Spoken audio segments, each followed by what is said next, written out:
Bienvenue à ce deuxième épisode de Cadence Zéro, parce que ralentir est critique. Et comme on est des gens qui ralentissent assez facilement, c'est presque un mois depuis le précédent épisode, panne d'électricité au moment où on voulait enregistrer, etc. Je suis en compagnie de Frédéric Maheu. Allô, Fred? Bonjour. Bonjour. Et Fred, on se donne toujours des petits défis avant d'enregistrer. Et pour cet épisode-ci, on a décidé de réécouter un grand classique.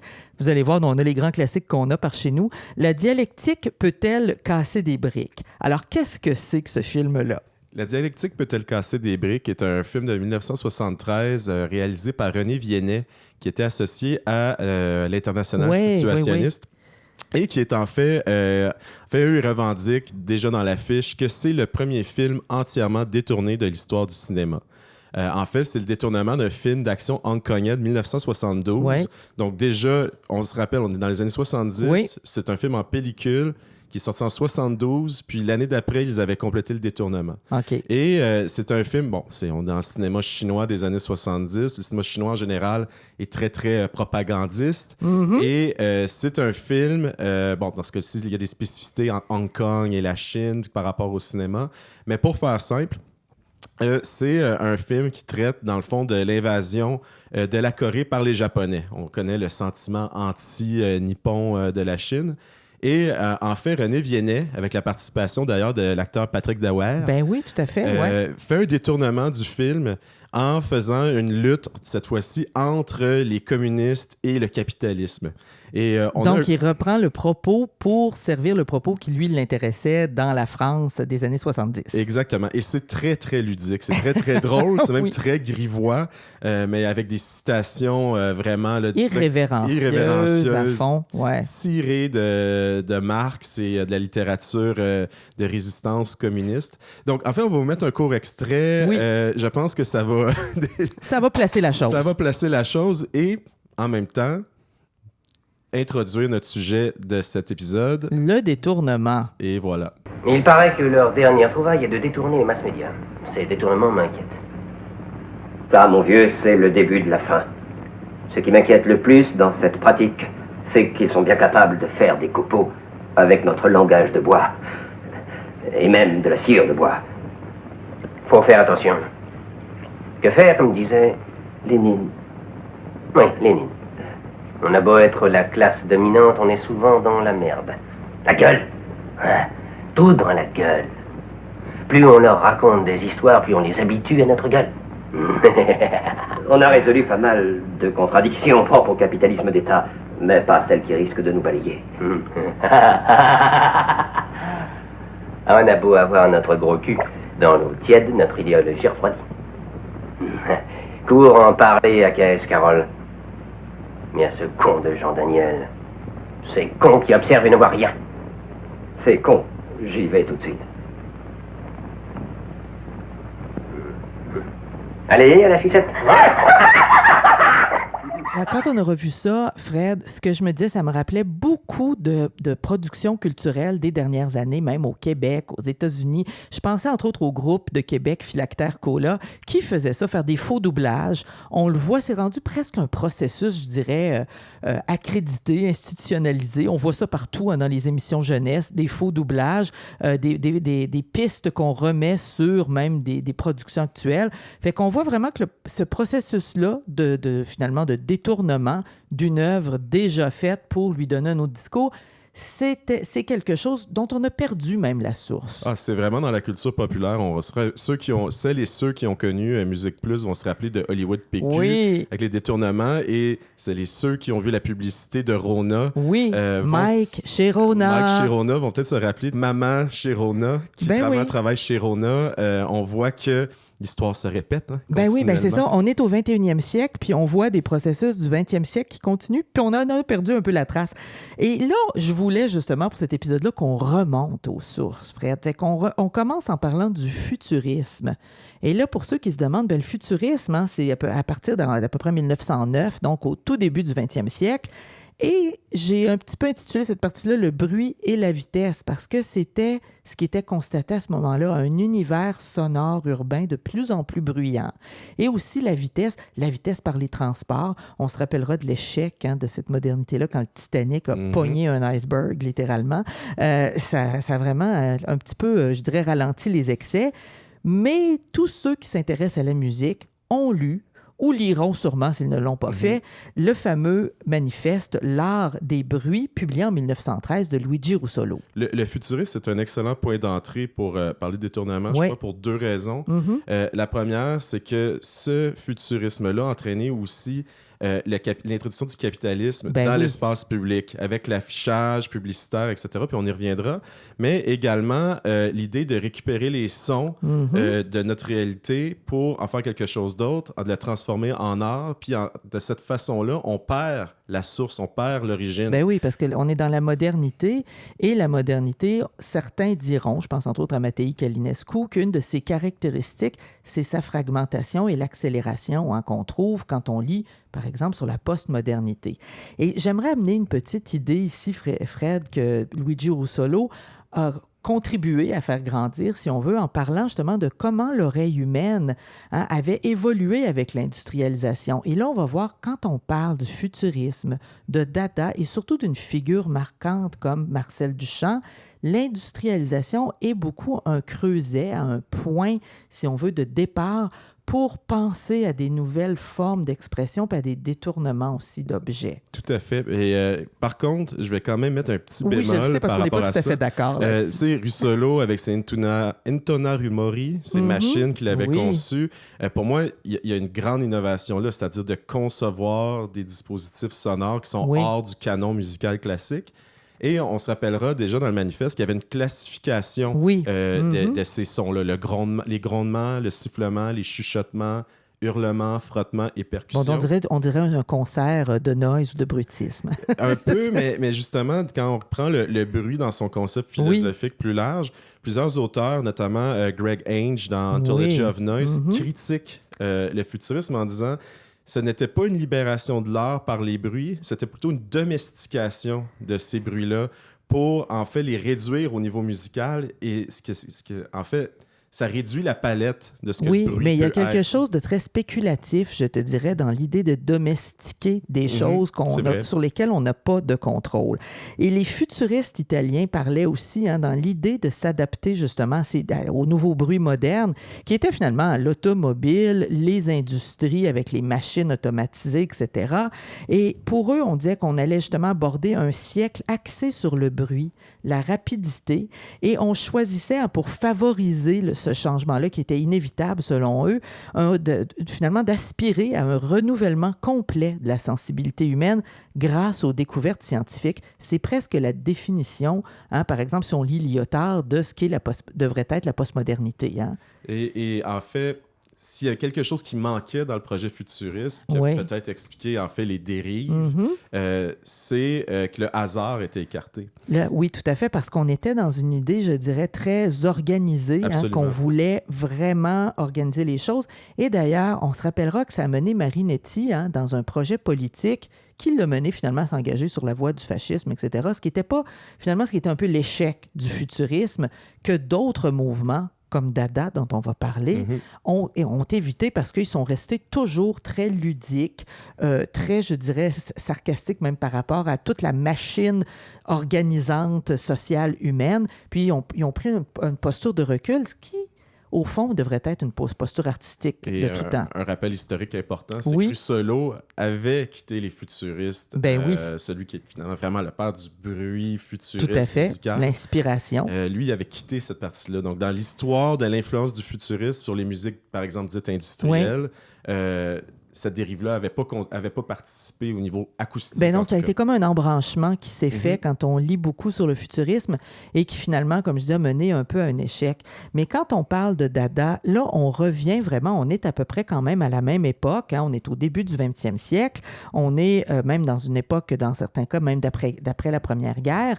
Et on s'aperçoit que Dada, en voulant se moquer de toutes sortes de façons, si on veut, des modes d'organisation sociaux, etc., puis économique, a finalement mené à des créations assez particulières. J'aime bien rappeler, moi qui ai toujours œuvré entre les arts et les relations publiques, parce que j'ai souvent gagné ma vie en étant porte-parole, vous devinerez pourquoi, Dada invente, j'aime rajouter, c'était dans ma maîtrise, ça, peut-être par mégarde, les relations publiques, parce que Dada faisait du publipostage, littéralement avant l'heure, ce qui est repris chez Fluxus aussi, et chez beaucoup d'artistes par la suite dans les années 70, 80, 90, de l'art postal, poster des choses, faire des entreprises postales. Or, Dada voulait, comme entreprise de destruction du langage, lutter contre la propagande politique. Alors là, pour eux, pas question de s'inscrire dans un mouvement politique puis de le porter. On veut utiliser, et là, moi, c'est ce que j'adore de Dada, c'est on utilise des outils comme la rumeur. On fait courir des rumeurs. Même sur le nom de Dada, on se rappellera, on a dit que on ne sait pas d'où ça vient, puis ceux qui s'intéressent à l'origine des noms, finalement, sont un peu plates, si je résume de façon populaire la chose. On s'est intéressé aussi à la publicité, à la manipulation de l'information. Là, on commence à voir les racines de l'international situationniste pointées ici. Et j'ajouterais même que si on le met en parallèle avec le futurisme, Dada, ce qui est intéressant, c'est comment il y avait quand même chez certains des acteurs et actrices importants de ce mouvement-là, bon, surtout acteurs, il y avait malheureusement... c'était l'époque. C'est l'époque. C'est l'époque, mais c'est pas toujours mieux aujourd'hui, mais enfin. Oui, voilà. Mais si on regarde, par exemple, certains comme Raoul Haussmann et ses collages, le collage ramène cette idée de sérendipité. Il faut trouver le matériel, l'utilisation de la publicité détournée à l'intérieur du collage. Des découpages de publicité, littéralement. Exact. Et ce qui est intéressant quand on regarde, par exemple, Raoul Haussmann, ses collages, notamment le Dadazoff et d'autres, c'est qu'il y a cette espèce... On voit déjà le cyborg se pointer. Cette idée de l'humain... Cette créature à moitié humain, moitié machine. Qui, en fait, est conscient de mesurer, finalement, sa proprioception, sa température interne. On le voit, il y a une caméra à la place de la tête, des thermomètres. C'est des images qui nous hantent encore aujourd'hui. Exactement. Et on se rappellera bien avant que le terme cybernétique arrive.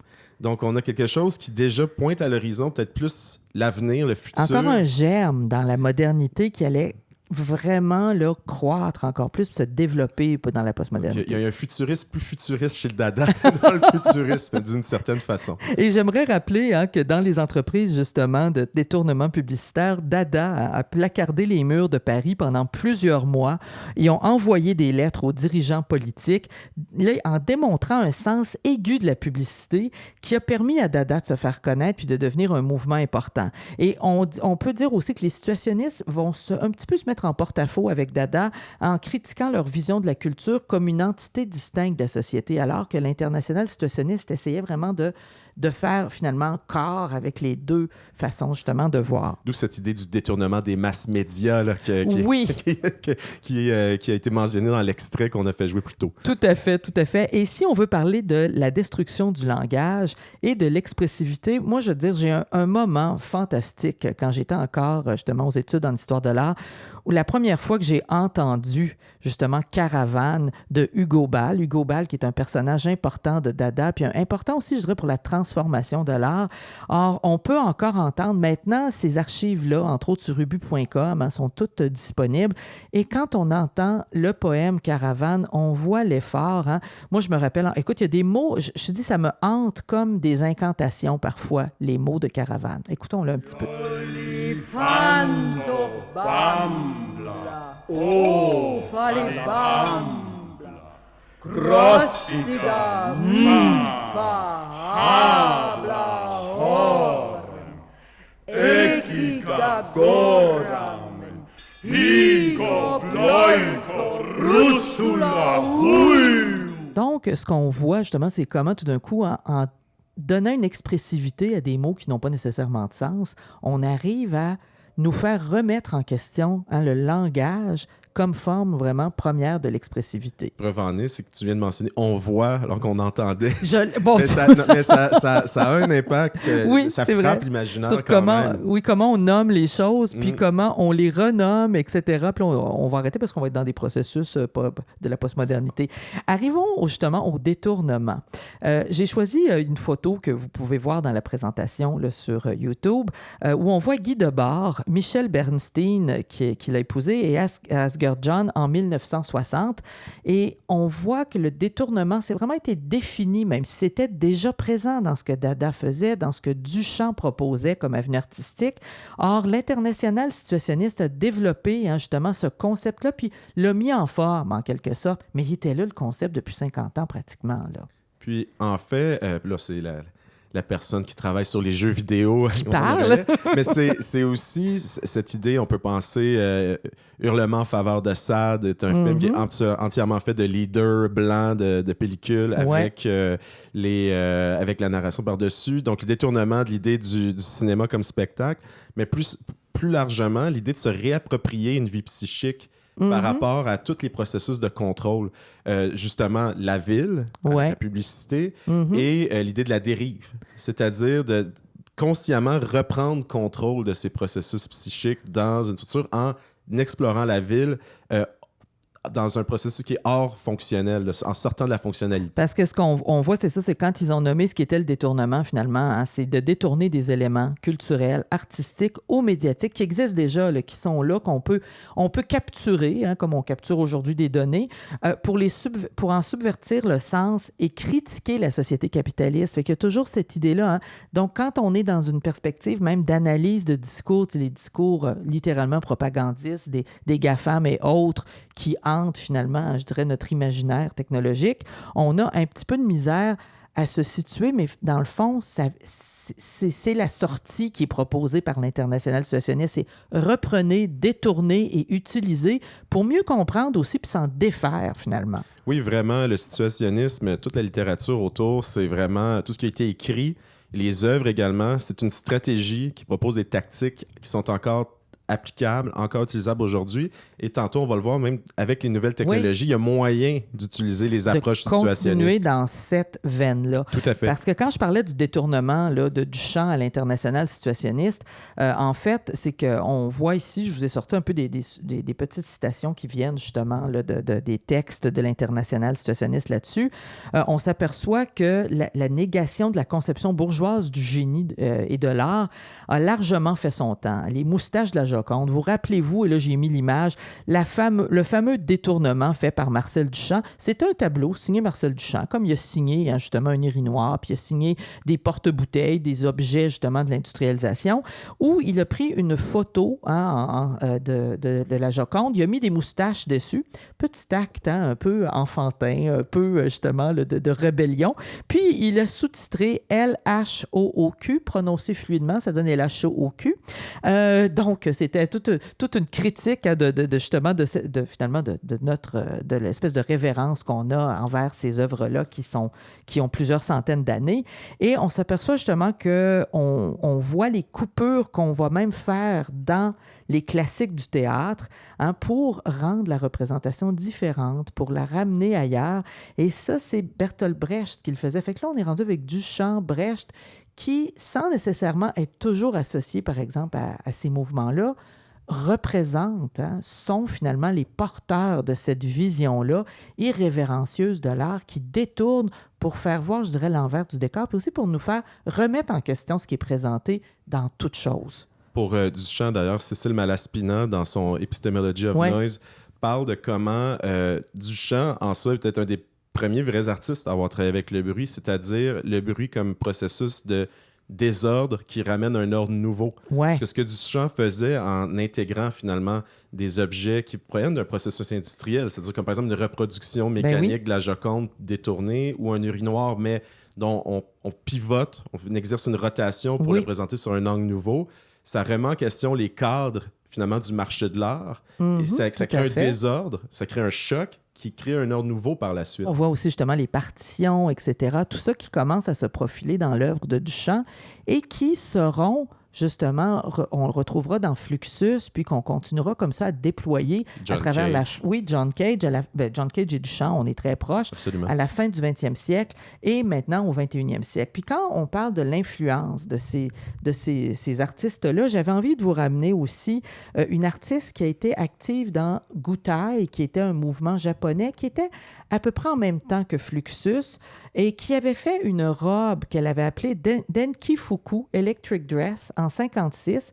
Et ensuite, on verra cette idée-là d'une robe, c'est-à-dire qui nous permet de voir finalement la féminité dans toute sa contrainte, quelque part, parce que c'est la robe électrique, la robe moderne, mais qui est une prison dangereuse, et que Jana Sterbak avait repris en l'appelant « I want you to feel the way I do ». Je veux que tu comprennes comment je me sens. Alors, 30 ans plus tard, avec une robe électrique. Et là, Fred, j'aimerais amener un autre parallèle. On ne les voit pas toujours, ces parallèles-là de l'histoire de l'art. Souvenons-nous, Lady Gaga et sa fameuse robe de viande. Je vois des fois des étudiants qui m'en parlent en me disant « Ah, mais c'était tellement choquant, etc. » J'aimerais vous rappeler qu'Jana Sterbak a fait une robe de viande qui s'appelle Vanité, qui est encore d'ailleurs, qui est possédée par le Musée des Beaux-Arts du Canada à Ottawa, qui est très difficile à garder, qui était une robe de viande faite au début des années 90, je pense même 93. Et c'est de ça que Lady Gaga s'inspirait. Donc, en faisant cette recherche-là dans les archives, on voit que des idées on croit être aujourd'hui des détournements majeurs, des choses extrêmement, je dirais, hors des ornières habituelles de l'art populaire, puis tout ça, puis de l'entertainment, sont en fait inspirées de l'histoire de l'art des années 50, 60, voire jusqu'au début des années 2000. On va s'éviter des commentaires sur le journalisme culturel. Ben oui, des fois, allez, peut-être que ChatGPT aurait la réponse, mais je ne l'ai pas testé encore là-dessus. Sans façon. Sans façon. Hey, on a retrouvé aussi, en s'amusant à travers ça, la revue Les Lèvres nues, qui était justement, qui a été publiée en 1956 par Debord et Woolman, et c'était le mode d'emploi du détournement. Alors, c'était un postulat, Fred, imagine-toi donc, pour la fin de la propriété intellectuelle. Une autre idée qui a cheminé jusqu'à nous, puis qu'on trouve encore. Et ce qu'on disait dans cette revue-là, c'était donc, on voulait des licences de partage total des œuvres. C'est un peu ce qu'on essaie de faire présentement là, avec les Commons et tout ça. Donc, tous les esprits un peu avertis de notre temps s'accordent sur cette évidence qu'il est devenu impossible à l'art de soutenir comme activité supérieure ou même comme activité de compensation à laquelle on puisse honorablement s'adonner. Honorablement est un terme opérationnel ici. Ça rappelle également le logiciel ouvert. Tout à fait. Ça rappelle même le Free Software Movement. La cause de ce dépérissement est visiblement l'apparition de forces productives qui nécessitent d'autres rapports de production et une nouvelle pratique de la vie.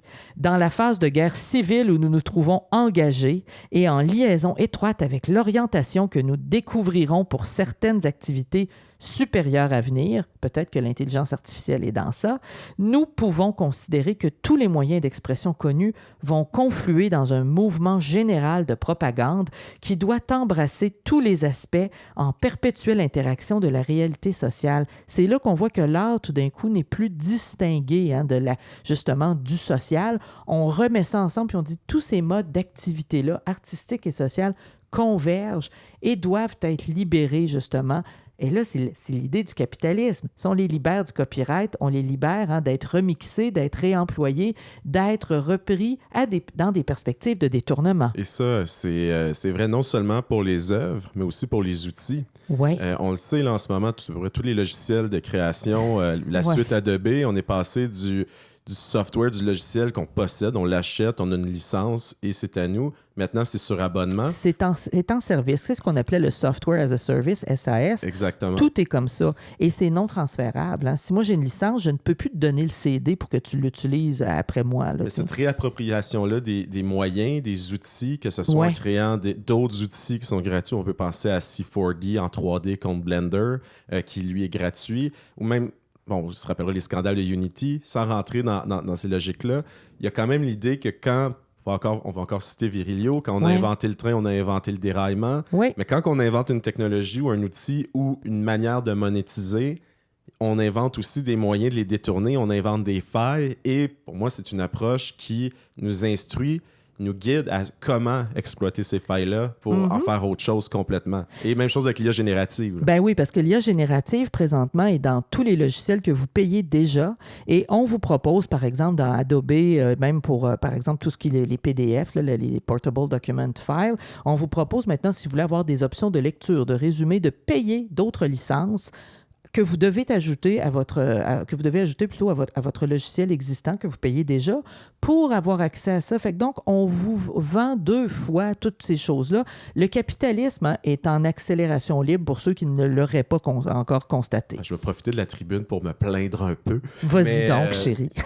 Une réalité que j'ai en ce moment dans plus que ce que je fais en marketing, en publicité, avec les plateformes de Meta, c'est que pour créer des campagnes publicitaires, créer des publicités en tant que telles, on nous force dans la gorge l'IA générative. Ouais. On nous force finalement d'ajouter des variations de texte générées en IA générative. On nous force à générer des images supplémentaires à partir finalement d'un créatif qui vient de l'annonceur, d'avoir des variantes qui sont générées par IA. Alors que de l'autre côté, on a tout un discours à propos de l'environnement, de l'écologie, de l'empreinte, mais c'est forcé. Ces plateformes-là nous forcent à employer ces technologies-là qui sont excessivement lourdes et souvent très, très, très inutile. Et parlons aussi de la fameuse fracture numérique, parce que pendant que nous, on se demande, devons-nous laisser les étudiants utiliser les IA génératives, devons-nous les utiliser en recherche, en enseignement, en art, il y a plein de monde qui n'ont même pas accès encore à des connexions Internet et qui se connectent uniquement d'un téléphone d'il y a 10 générations. Et là, on a vraiment tout d'un coup... et ces gens-là sont probablement en train de fabriquer nos téléphones en passant. Si vous avez vraiment envie de vous révolter, là, j'ai quelques bonnes idées pour vous. On est quand même un pays où il y a des coins qui n'ont pas d'eau potable. Hein? J'aimerais vous rappeler, Ou d'eau du point à la ligne. D'eau, oui, exactement, où les gens prennent un bain par 2 semaines. Fait que pensez à ça pendant que vous faites une requête sur ChatGPT, vous dépensez un nombre incalculable d'eau pour refroidir les serveurs et les appareils qui sont utilisés pour ça, pris à même les rivières. Et on a des villages au Canada. Là, on s'en vient dans le détournement pour être un petit peu anticapitaliste par bout. En fait, il y a ça, mais de l'autre côté, c'est un fait. Si on veut survivre comme force, comme main-d'œuvre, il faut s'adapter. Alors, il faut commencer à les utiliser. Par exemple, les starter packs, là, que certains ont fait scandale en mettant l'odieux sur les gens qui l'ont fait, ça reste une excellente manière d'apprendre à prompter. Tout à fait. Oui, tu donnes le guide d'utilisation, comment faire un starter pack à des étudiants, par exemple, au bac première année. Ils vont aller utiliser ça dans l'IA de leur générative, de leur choix. Combien d'entreprises ils vont maintenant, comprendre comment prompter. C'est ça. Puis combien d'entreprises en ce moment disent si vous n'êtes pas capable de me démontrer que cet emploi-là ne peut pas être fait par un IA, j'ouvre pas les embauches. C'est la réalité. Est-ce que tu veux une solution? Moi, chaque fois qu'ils utilisent de l'eau potable, je leur demanderais de donner de l'argent à un organisme public qui va aller aider les villages dans le nord du Canada qui n'ont plus accès à de l'eau. Ah, c'est bizarre. Moi, ma solution, c'était plus Escape from LA à la fin quand... Bon, une chance que je suis là pour te ramener quand des Snake fois. Plissken shut down the world. Bon, pour ceux qui se demandent comment notre couple fonctionne, vous venez d'en avoir une bonne idée. Le copyleft, Fred, parce que là, c'est justement, on parle de l'international situationniste qui disait tout devrait être libre, puis tout devrait être remixable, détournable, utilisable. Bien, le copyleft, j'aimerais vous rappeler ce que c'est. C'est une méthode généralement utilisée pour rendre libre l'utilisation, la modification et la distribution d'œuvres créatives, par exemple les logiciels, avec l'exigence que toutes les versions modifiées et étendues soient également libres. C'est aussi ce qu'on avait dans le FSM, le Free Software Movement, qui disait, par exemple, quand vous avez un logiciel qui est dans la philosophie du Free Software Movement. On ne parle pas juste le libre, parce que le libre, tu peux éventuellement le barrer puis le vendre à profit, mais dans ça, tu devrais juste, dans cette option-là, juste faire payer ton temps. Supposons qu'on a un GPT-2 qu'on a pris comme nous, on a utilisé en liberté. Bien, si quelqu'un nous aidait par exemple, à l'utiliser pour faire quand j'ai fait mon doctorat, normalement, cette personne-là, comme elle a eu ça de façon libre, elle devrait seulement demander d'être payée. Bon, nous, on paye en repas pour ceux que ça intéresse, puis souvent, c'est moi qui cuisine, mais c'est à peu près donc la philosophie de ça. Cette approche-là s'oppose au droit d'auteur classique qui restreint ces libertés-là, puis qui veut promouvoir justement un partage puis une collaboration ouverte parmi les créateurs et utilisateurs d'œuvres diverses. Ça fait partie d'ailleurs des choses que les artistes qui utilisent la technologie en toute connaissance de cause revendiquent de plus en plus l'idée qu'on devrait pouvoir justement partager ce qu'on développe comme logiciel, comme par exemple même plugin sur un logiciel et aider d'autres personnes à créer avec ça. Moi, la première fois que j'ai lu le terme copyleft, c'était un chapitre dans le livre Noise Capitalism qui était dirigé par Anthony Iles et l'artiste Matin. Matin, qui est un artiste qui travaille avec l'improvisation, qui même ses performances brutistes sont des détournements de ce qu'on s'attend d'une performance brutiste. D'accord. D'ailleurs, récemment, il travaille beaucoup avec Cécile Malaspina et Inigo Wilkins, Ouais. qui sont des philosophes qui travaillent sur le concept de bruit. Et Matin, ses dernières performances, Social Dissonance, est littéralement un détournement de ce qu'est une performance. Et dans cet article-là, ce que je trouvais intéressant, dans son chapitre Anti-Copyright, Ouais. Why Improvisation and Noise Run Against the Idea of Intellectual Property, il fait le parallèle entre justement le logiciel libre et finalement les pratiques brutistes. Je vais le citer. Alors que dans l'improvisation, il existe un sens de l'artisanat lié à son propre instrument et à la capacité d'interagir avec d'autres musiciens, dans le noise, cela disparaît au point que l'anti-virtuosité devient une vertu.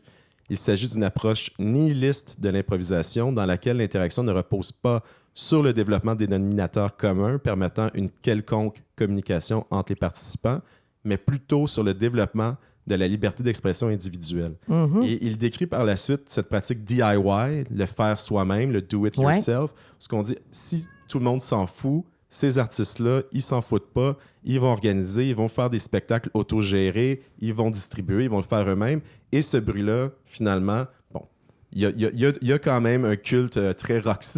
Il y a quand même le rock s'est remis finalement dans la musique bruitiste, mais il y a des vedettes, il y a des cultes de personnalité. On s'en sort pas, l'humain, mais il y a quand même cette attitude-là de on fait ça nous-mêmes, on est dans l'underground, qui participe finalement à cette idée de détournement et de libérer la parole. Libérer la parole, par ailleurs, c'est quand on utilise justement des logiciels d'IA générative qui ne sont pas sous licence, ne sont pas ChatGPT, etc., vous avez plus de chances d'arriver à des résultats plus créatifs parce que n'oublions pas que les IA génératives fonctionnent avec des filtres très forts qui souvent nous empêchent de faire un peu plus. Et pour ceux que ça intéresse, je sais même si vous avez entendu un chat, c'est Mozart qui est rentré dans le studio de façon tout à fait inopinée. Et c'est le moment de prendre une pause pour mettre peut-être un petit extrait de Matin, oui, le temps que j'évacue le chat de la...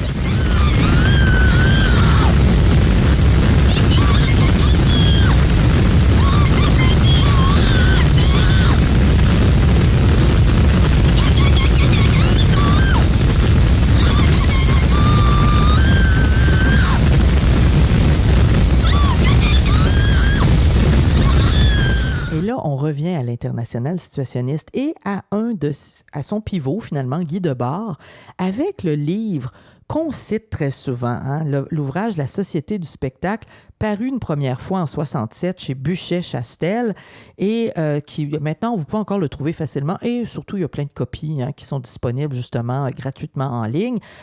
Qu'est-ce qu'on disait dans ça? Puis là, on va voir des principes de l'international situationniste qui s'ancrent justement dans cet anticapitalisme-là.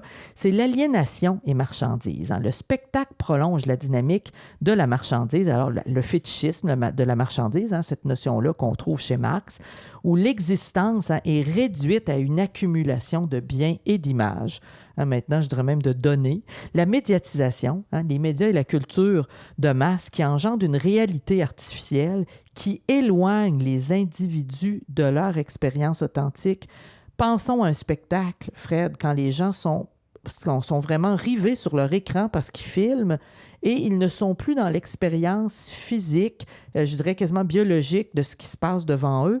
Ils essaient de regarder le spectacle à travers leur écran pour censément en garder un souvenir. En fait, c'est davantage en raison des médias sociaux pour prouver qu'ils existent, prouver qu'ils étaient là, prouver qu'on était quelque part, compte davantage que de vivre les choses. Alors, c'est ça. Donc, on est éloigné de notre expérience authentique. Et la passivité, le spectacle favorise une contemplation passive qui freine toute action révolutionnaire. C'est clair que, c'est quand on disait que ça fait longtemps qu'on n'a pas eu vraiment de révolution filmée par appareil téléphonique parce qu'on a compris maintenant qu'on pouvait juste bloquer l'Internet quand les gens veulent communiquer avec l'extérieur. Et dans tout ça, il y avait aussi une critique du capitalisme parce que le spectacle chez Debord, ça représente l'aboutissement du capitalisme où tout, y compris le temps et l'espace, est soumis à l'économie. On a vu d'autres théoriciens, Lefebvre, etc., qui sont revenus, là, je dirais, là, harnacher, si on veut, ces idées-là. Puis la question de résistance aussi qu'on trouve dans ce texte-là, c'est parce que Debord appelle à une action révolutionnaire pour transcender le spectacle à travers des situations, c'est-à-dire des moments de vie authentiques et subversifs. Fait que là, lâchez vos téléphones quand vous faites ça parce que la révolution ne sera pas télévisée, qu'on dit, ça ne sera pas non plus à travers un petit écran seulement que ça va se passer. Le mouvement deleuzien de déterritorialisation, reterritorialisation. Oui, t'es bon, je suis jamais capable de dire ça. On le voit dans les scènes industrielles, Noise, qui se revendiquent de résistance ou underground. L'anecdote du Merzbow, le légendaire artiste Noise. Il y avait un label qui avait sorti, c'était une voiture dans laquelle il y avait un album qui était forcé dans le lecteur CD, je crois. Et c'était un objet de collection. Mais tout cet aspect de collection-là, de fétichisation, finalement, des objets, d'accumulation, c'est ce qui était critiqué par la société du spectacle. Tu me racontes cette anecdote-là et je pense à ce moment absolument tragique où Apple nous avait forcé à écouter l'album de U2 parce qu'ils avaient vu justement les téléphones Samsung faire de même avec vous pouvez télécharger ou pas Magna Carta, l'album de... J'ai encore des Vietnam flashbacks. Ça a été... non, mais c'est parce que vraiment, les gens étaient outrés. Et tu vois comment, justement, on est quasiment, là, pensons au film Orange Mécanique. Là, parfois, on dirait qu'on est quasiment figé à une chaise, obligé de regarder. Le traitement Ludovico. Oui, c'est ça, et de rentrer l'information. Or, dans l'art, qu'est-ce que ça peut signifier? Le détournement qu'on retrouve en art, qui a été théorisé justement par Debord et compagnie, c'est de reprendre des œuvres et des images pour trouver un nouveau sens, souvent subversif et ironique. Parce que qu'est-ce qu'on veut faire? On veut défaire les mécanismes de cette fameuse société du spectacle où les images et les récits servent à maintenir l'ordre capitaliste. Toi et moi qui avons travaillé beaucoup en marketing, on sait très bien comment les compagnies instrumentalisent le storytelling, nous racontent des histoires du grand-papa qui va manger au McDonald's avec son petit-fils tous les dimanches, le Tim Horton qui accompagne les mamans qui vont voir leurs enfants jouer au hockey. Tous ces récits-là, qui sont des récits associés à une consommation constante. Tu peux pas te faire un café chez vous puis l'amener. Il faut que tu ailles l'acheter dans une marque puis que tu montes ton gobelet quand tu es à l'extérieur avec la marque. Est-ce qu'il y a quelque chose de plus magique que quand une marque se pète la gueule avec sa volonté de créer des histoires? Les histoires, les mech stories. Oh mon Dieu, j'en ai parlé dans un texte. Dans le temps de Twitter où... Il faut faire attention au contenu généré par les utilisateurs. C'était en fait, je vous raconte l'anecdote brièvement. McDonald's voulait économiser sur les agences de communication. Il faut croire mon ex-métier et ton métier actuel ont quand même leurs bénéfices et avait décidé de faire à l'interne une belle petite campagne qui s'appelait McDo Stories. Et là, avec le hashtag à l'appui, on se dit, on lance ça sur feu Twitter, qui est maintenant X, et les gens contribueront de façon positive. C'est pas tout à fait ce qui est arrivé. Non.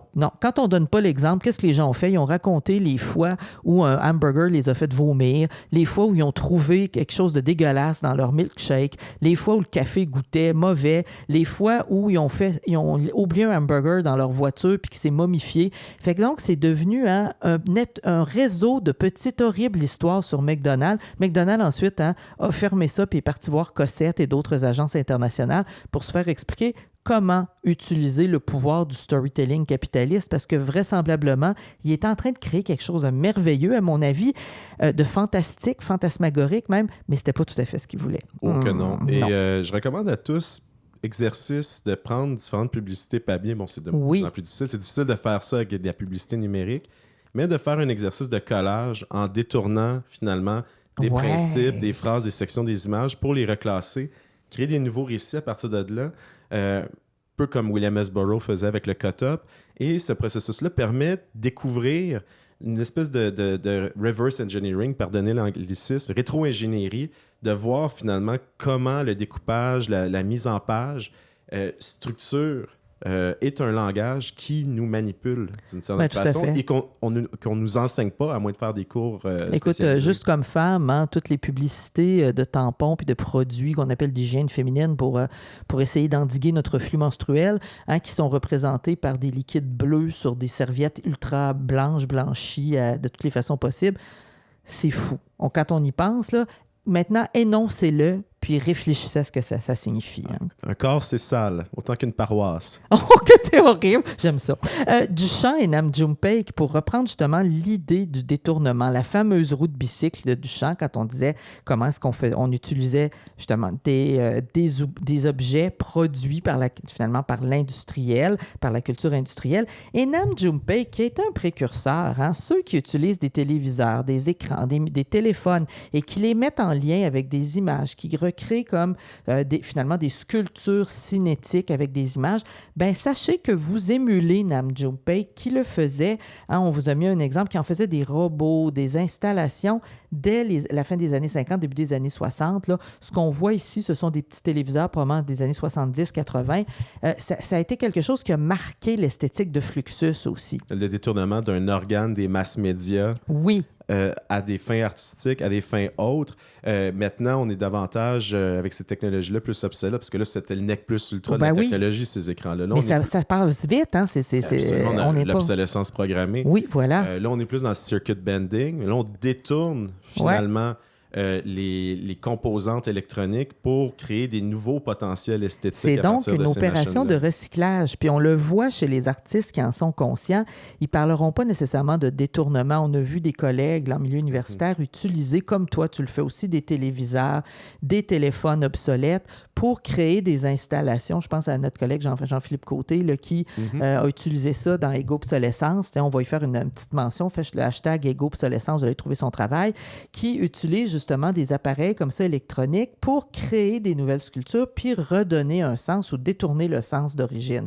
Et en art contemporain, on va le voir par exemple chez des artistes comme Banksy, hein, qui aime beaucoup détourner le sens des images qu'on connaît, ou encore Shepard Fairey avec son affiche Obey. Hein, justement, ça nous fait penser aussi à Barbara Kruger et ses petites boîtes d'allumettes puis tout ça, qui sont devenus des esthétiques qu'on reconnaît, et il y a une remobilisation par la pub de ces détournements-là. C'est ça qui est fou. Si je me souviens bien, le visage de Andre the Giant, le lutteur, mais qui, là, est repris de façon synthétique. Dans une esthétique qui ressemble, en fait, à Big Brother nous regarde. Là. Oui, tout à fait. Et c'est là qu'on voit comment... Et puis ça pourrait être remixé encore en publicité, hein, comme notre histoire de Mike Chirona, là.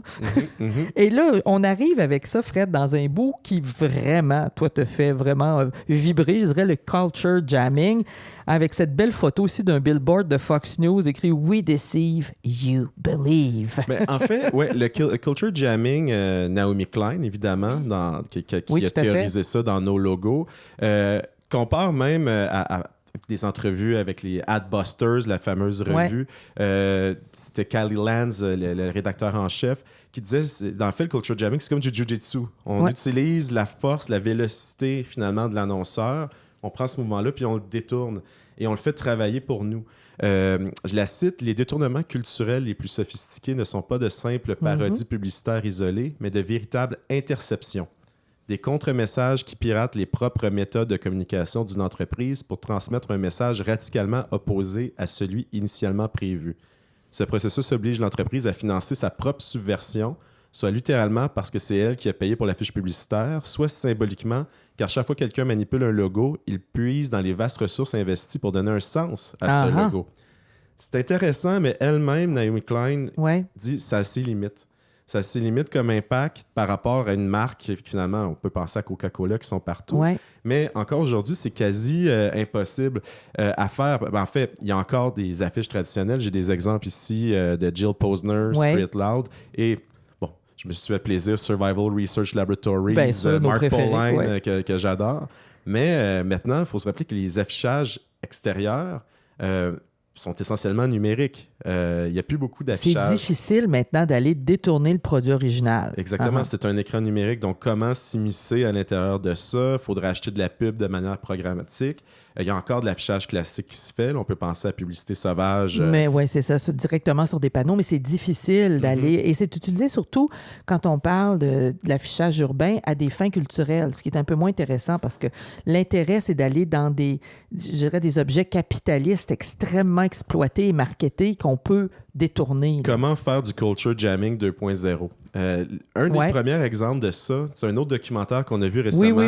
What the fuck is Neurocam? WTF Oh my is God, c'était Neurocam. fou ça, oui. Donc, Neurocam, c'est quelque chose sur lequel j'étais tombé en 2003-2004. OK.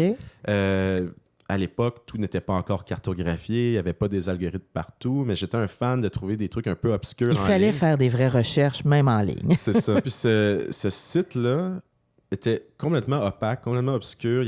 C'était surtout une description de ce que n'était pas Neurocam. Et il commençait à avoir des articles de journaux qui sortaient, ça c'était en Australie, qui disaient il y a des affiches un peu partout. Get out of your mind, www.neurocam.com. Qu'est-ce que c'était? Est-ce que c'est une expérience sociale? En quoi ça consiste? Et finalement, une décennie plus tard, en 2019, la personne derrière Neurocam a publié sa thèse de doctorat. C'était en fait une expérience sociale c'est ça. Ouais. qu'il avait fait, où ce qui croisait finalement ce qu'on appelle les jeux en réalité alternée, les ARG, l'esthétique relationnelle de Bourriaud, et finalement toutes les complots, Oui, la théorie des complots, c'est ça. Ouais. Les crop circles et le rôle du canular. Donc, tout ça était croisé dans une performance interactive et la thèse était accompagnée d'un film documentaire, WTF is Neurocam, qui, en fait, révèle rien du tout. Et même, ça se veut un documentaire, mais est-ce vraiment un documentaire? Est-ce une fiction? Est-ce un faux documentaire ou quelque chose comme ça? C'est pas clair. Donc, ouais. le mystère est encore semi-complet, disons, mais on est tout le temps sur la limite entre, finalement, l'affichage extérieur, le web, finalement, toute l'idée d'avoir des personnes qui se faisaient donner des missions, comme par exemple, vous devez déterrer quelque chose à tel endroit. aller le porter à tel endroit, puis voir si les gens allaient le faire. Tu questionnais aussi l'idée de l'esthétique relationnelle qu'on connaît, qui a été développée par Nicolas Bourriaud, et on se demandait, est-ce que Neurocam est un exemple d'art relationnel où on force un peu les gens à se mettre en relation avec une marque ici, qui est Neurocam, hein, ça c'est très publicitaire, et en relation entre eux, parce qu'ils doivent accomplir des missions. Mais on peut aussi se demander, parce que l'art relationnel, est-ce que c'est juste, dans le fond, des projets d'art qui sont socialement, je dirais, propagés? C'est fort probablement la chose. Je crois qu'un des objectifs de ce projet-là, c'est que ça soit auto-perpétuant, que lui-même perde le contrôle. Ça fait beaucoup penser au film The Game de David Fincher avec Michael Douglas. Je crois qu'il voulait quelque chose qui s'auto-perpétuait, que les gens pouvaient reprendre finalement le contrôle, puis que lui perde le contrôle de ça, puis que ça roule de soi. Ça me fait penser aussi un peu à QAnon, ces mouvements-là aujourd'hui, où on ne sait jamais s'il y a vraiment un mouvement comme ça à la source, ou si c'est plein de gens qui contribuent à ces théories du complot-là, puis qui les finalement font circuler et leur donnent comme une personnalité par une espèce d'identifiant qui est comme une marque, qui fonctionne comme en marketing. Là, ça devient comme un générique pour faire toutes sortes de théories. C'est vraiment à partir du moment en fait, que les médias se sont mis à enquêter sur en quoi consiste Neurocam, qu'ils sont passés ils obtenaient 10 participants par semaine, puisqu'on pouvait s'inscrire, puis ensuite on recevait des courriels qui nous activaient comme agents pour Neurocam. Ils sont passés de 10 à 1000 par semaine, directement après un reportage dans un journal super important. Mais c'est encore le principe de la publicité actuelle. Tu utilises les réseaux sociaux et si tu combines le pouvoir, admettons, de la télévision et d'un réseau social, tu décupes vraiment ton empreinte là, avec ton opération. Donc, on va mettre un court extrait du documentaire, le début, puis on A website that gives absolutely no insight into what it is or what it does. Check this out. There's a disclaimer page here that it tells exactly what Neurocam is not. Neurocam is not a pyramid marketing scam. Neurocam is not a product. It's not a service. Neurocam is not an internet dating website. It goes on here from quite funny to actually quite serious. Neurocam is not a terrorist training organization. And so on. Puis au fond, on pourrait quasiment voir ça comme des projets un petit peu de design social ou de design spéculatif. Hein? C'est-à-dire comment, comme méthode, on peut prendre là où les choses iraient naturellement, c'est-à-dire on part d'une place qui est maintenant et on essaie de voir quels seraient les futurs possibles pour cette orientation-là. Si on prenait par exemple l'IA générative et on la sortait de ces ornières capitalistes actuelles où elle est très, très, très fortement ancrée, enracinée, et qu'on disait, mais si on l'utilisait à d'autres fins, si on la détournait, bien, le design spéculatif, c'est ce qui est proposé un peu. Hein? Comment est-ce qu'on peut justement prendre la tracée d'une technologie vers où on peut imaginer que ça va culminer dans l'accélération capitaliste actuelle et de se dire, bien, si on la détournait, c'est un peu ce que j'ai voulu faire, moi, quand j'ai créé mon robot conversationnel, c'est de me dire, si on récupérait nos données personnelles qu'on laisse partout et qu'on les utilisait pour mieux se connaître, pour faire des projets de poésie, pour faire autre chose qui soit justement une avenue spéculative qui nous permette d'envisager des futurs différents que cette espèce d'accélération-là qui, évidemment, ne peut pas... On a l'impression que ça peut juste continuer à s'emballer sans qu'il y ait je dirais, de fin souhaitable. Fait que c'est un peu cette idée-là. Donc, avec des présents alternatifs, donc à partir de maintenant, on prend un autre embranchement. Comment est-ce qu'on peut en faire des designs qui vont mettre à l'épreuve puis questionner les systèmes culturels, politiques et manufacturiers? Ça semble pratiquement être une mise en forme différente des détournements de l'international situationniste. Or, quand on parle justement de fiction spéculative, de design spéculatif et d'interaction, c'est des questions auxquelles tu t'intéresses en ce moment. Fait que comment est-ce qu'on peut approcher ces idées-là de spéculatif et d'interaction? C'est sûr que ça fait écho à notre dernier épisode à propos de l'anthologie, puis le rapport au futur, le passé, le présent. Mais ce qui est intéressant avec le design spéculatif, comme le détournement, en fait, je le considère comme une forme de détournement des technologies en soi, c'est que le design spéculatif nous permet de réfléchir au contexte d'émergence des nouvelles technologies, mais aussi à comment on nous impose des technologies qui changent radicalement notre manière d'être, nos comportements, avant même que les effets de ça soient étudiés. On est en fait tous des cobayes de grosses compagnies qui testent des plateformes. Là. Oui. C'était Ito Steyel qui disait, les chaînes de blocs, les crypto-monnaies, comme les plateformes d'IA générative gratuites, mais que tu peux t'abonner pour avoir plus de prompts par jour. Oui. C'est de la plateformisation. C'est pour nous habituer à quelque chose, à obtenir l'approbation sociale avant de faire un changement social qui est plus radical. Et c'est un peu le rôle de l'art dans le design spéculatif de remettre ça en question.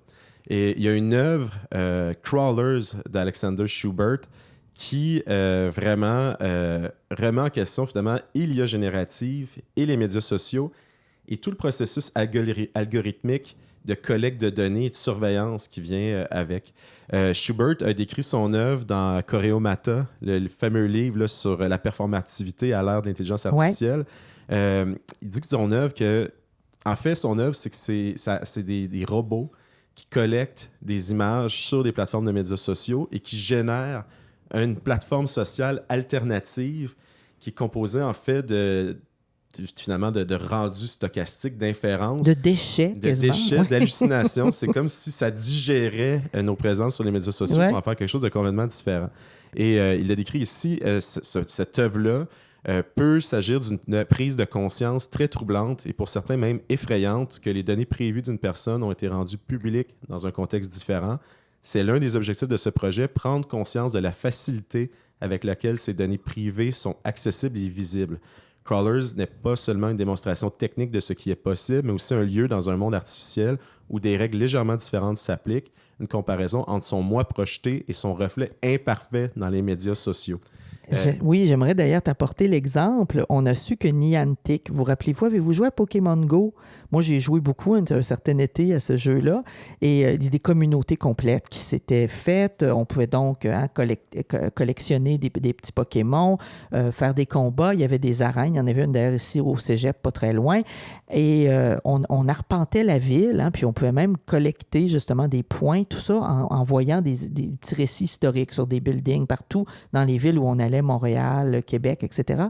Niantic a recyclé la compagnie et maintenant utilise toutes ces données-là pour se lancer dans la spatialisation, dans les données de spatialisation. Fait que vous avez collaboré, chers amis qui avaient joué à Pokémon Go, à faire une entreprise de géolocalisation et de spatialisation grâce à vos longues marches pour jouer à Pokémon Go dans les différentes villes du monde.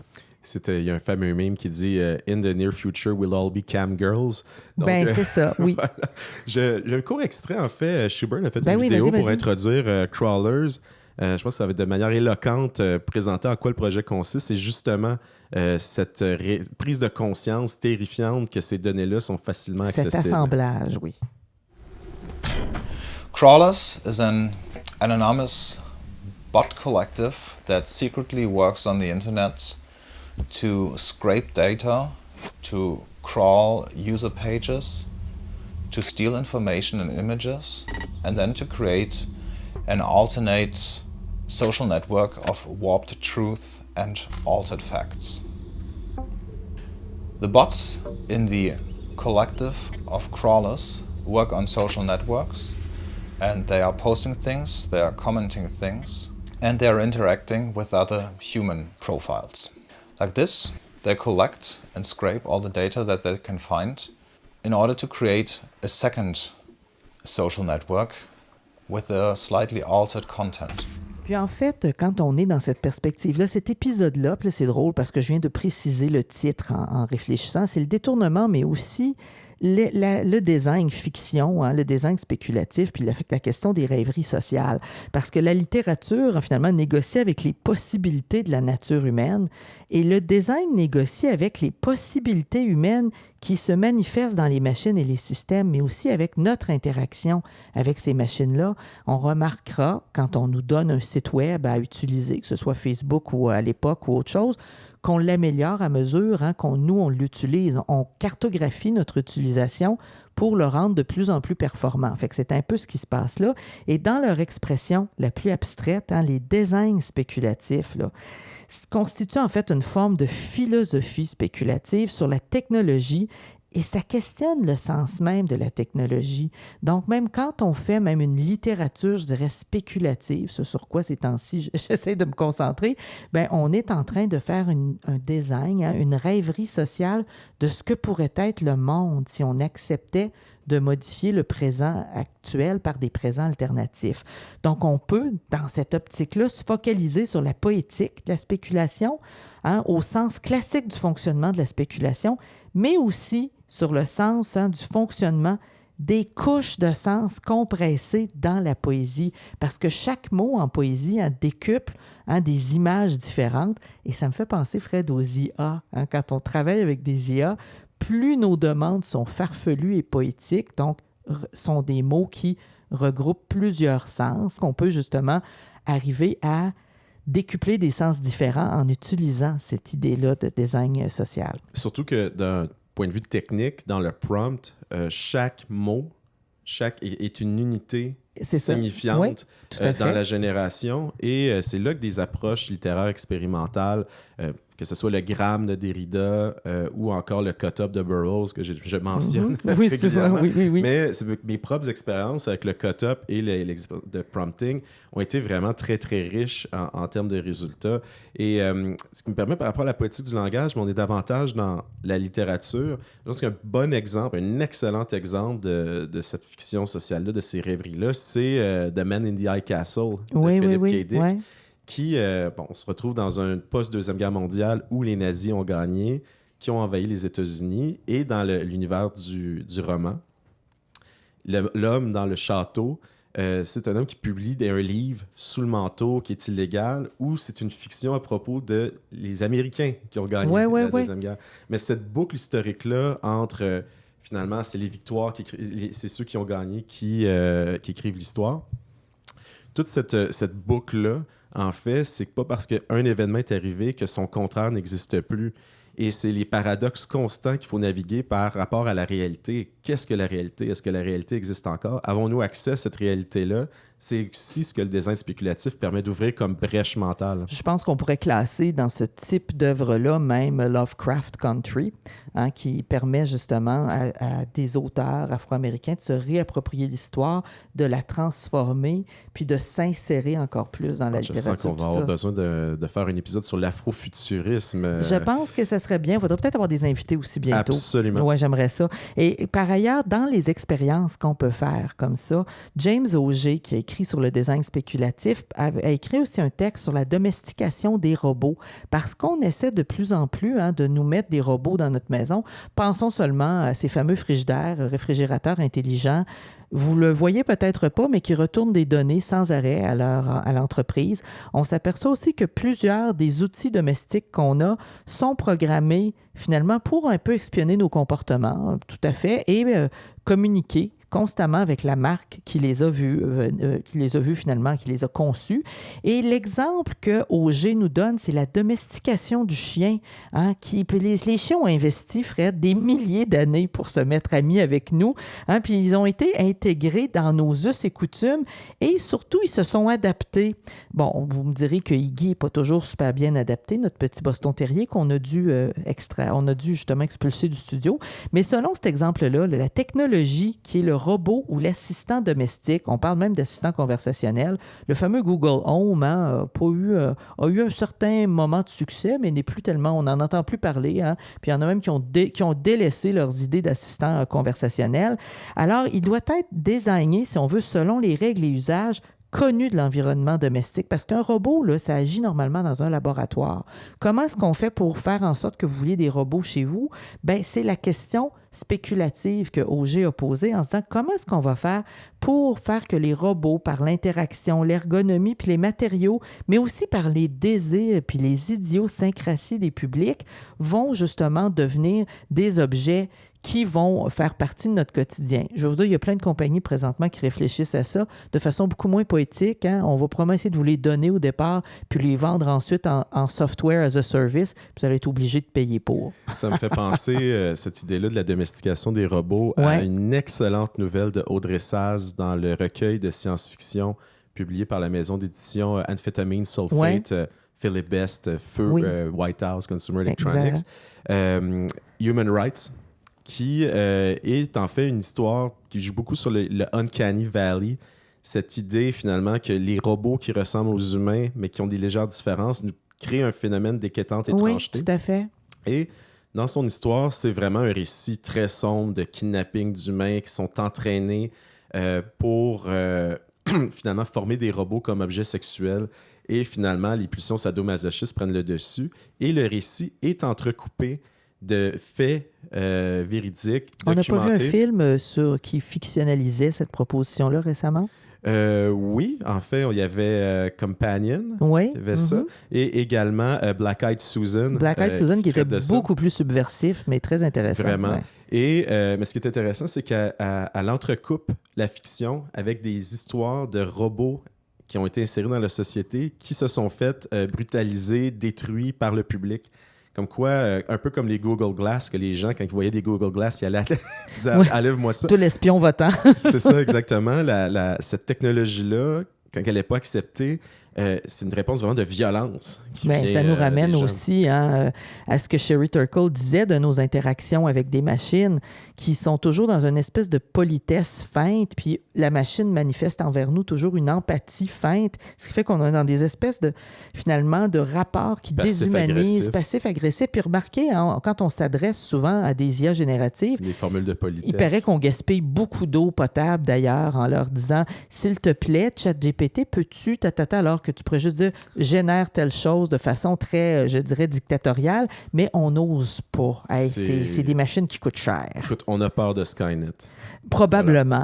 Voilà. Justement, c'est Baudrillard qui avait déjà réfléchi dans la fin des années 60, on revient à l'époque d'International situationniste, à l'interaction humain-objet, parce qu'il disait que ce ne sont pas des objets définis selon leur fonction ou selon les classes dans lesquelles on pourrait les subdiviser pour les commodités de l'analyse, mais c'est des processus par lequel les gens entrent en relation avec eux et de la systématique des conduites et des relations humaines qui en résultent.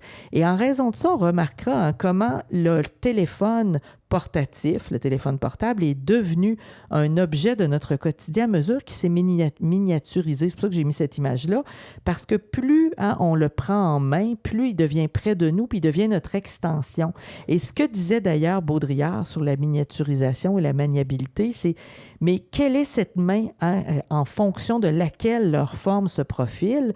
Ce n'est plus du tout l'organe de préhension où aboutit l'effort, ce n'est plus que le signe abstrait, la main de la maniabilité, à laquelle se conforment d'autant mieux les boutons, les manettes, etc. Dans la théorie d'ailleurs de l'interaction, on a étudié en profondeur les boutons, même sur les sites web, les boutons physiques. On le sait même avec la machine que tu as créée dernièrement, comment ça crée de l'angoisse aux gens quand c'est eux qui doivent activer un bouton dont ils ne comprennent pas la constitution.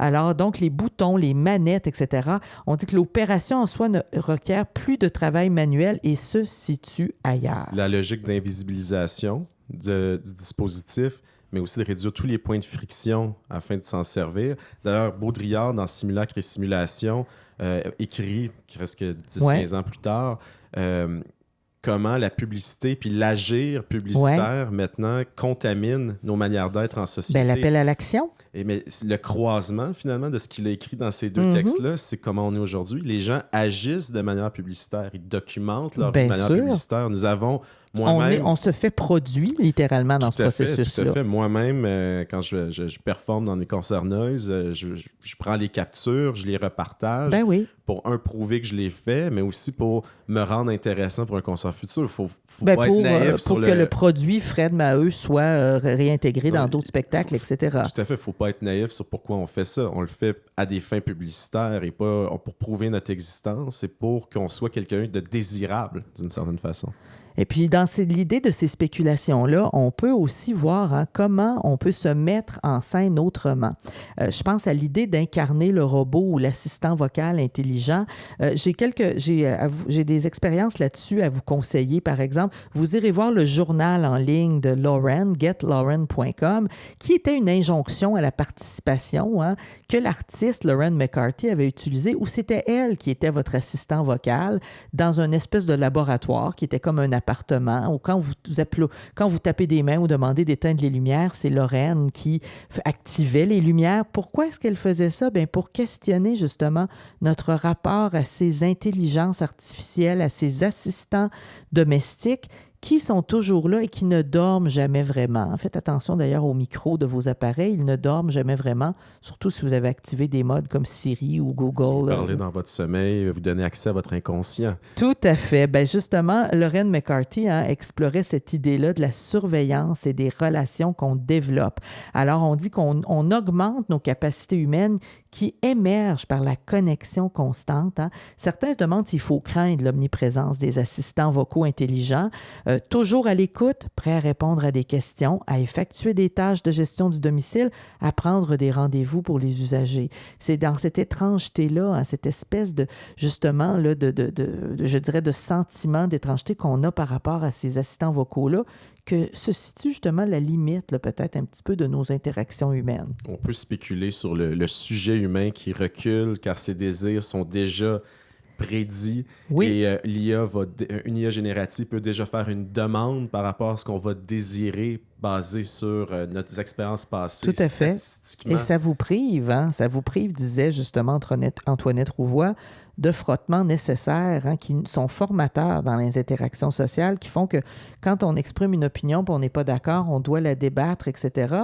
Or, quand vous êtes en ligne, on s'assure que, si possible, vous ne voyez que ce qui vous plaît. Donc, vous êtes toujours dans une perspective marketing, marketable, dans une fiction d'un réel où est-ce que tout le monde est d'accord avec vous. Il y en a qui ont eu beaucoup de surprises à ce propos-là. Quand il y a des élections, etc., on s'aperçoit qu'en apparence, tout le monde est d'accord avec nous, mais au final, c'est juste que nos œillères marketing nous empêchent de voir ce qui se passe réellement. Un univers de marionnettes stochastiques. C'est fantastique. Les perroquets stochastiques, ça nous fait beaucoup rire d'ailleurs. Eh bien, Fred, cet épisode-là se conclut avec ça. Je vous enjoins d'ailleurs d'aller voir justement getlauren.com et si vous êtes dans le domaine des arts, ça vous inspirera peut-être d'incarner vous-même un chat GPT délinquant ou un autre IA.